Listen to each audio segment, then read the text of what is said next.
Alors, pionnière des radios lycéennes lancée dans la foulée des radios libres, Bac FM à Nevers à 20 ans, elle est même devenue radio leader chez les plus jeunes.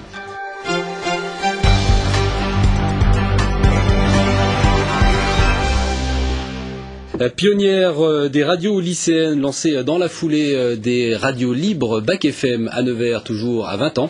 Elle est même devenue radio leader chez les plus jeunes. La radio recrute d'ailleurs chaque année des volontaires parmi les lycéens de la ville. Ils se bousculent pour aller s'exprimer à l'antenne. Gérald Tessier, Régis Guillon. Bonsoir Monsieur Bergovois. Bonsoir. Quelle est votre réflexion sur les radios scolaires, s'il vous plaît? Une réflexion positive. Mais quelle autre réponse pouvais-je faire?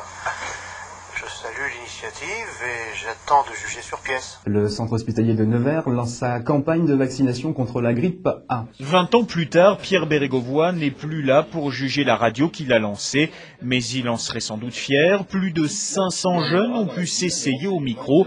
Bac FM reste l'une des 20 dernières radios lycéennes du pays. Ici, ce sont les élèves qui font tout, animation, reportage et programmation musicale. L'antenne émet désormais 7 jours sur 7 et 24 heures sur 24.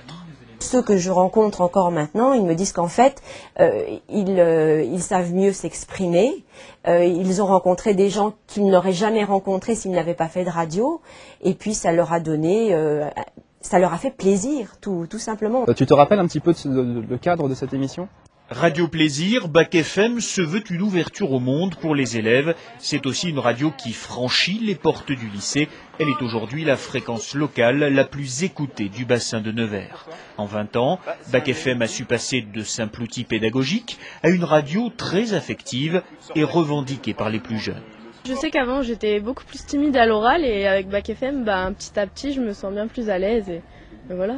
Ça donne une importance supplémentaire au lycée et aux lycéens aussi, ça leur permet, si eux veulent faire une émission de radio, la radio est ouverte pour eux, quoi. Ça permet une proximité véritablement entre lycéens et lycéens, c'est-à-dire que quand on va par exemple traiter d'un message de prévention, le message passe beaucoup mieux à partir du moment où il est donné par un jeune et pour un jeune. Et récemment, un troisième jeune, Jérémy, vient d'être embauché par Bac FM qui travaille aussi sur l'interactivité via Internet et bientôt peut-être une web radio, une manière comme à Berlin de faire tomber le mur du son 20 ans après et de toucher le monde entier. Et justement...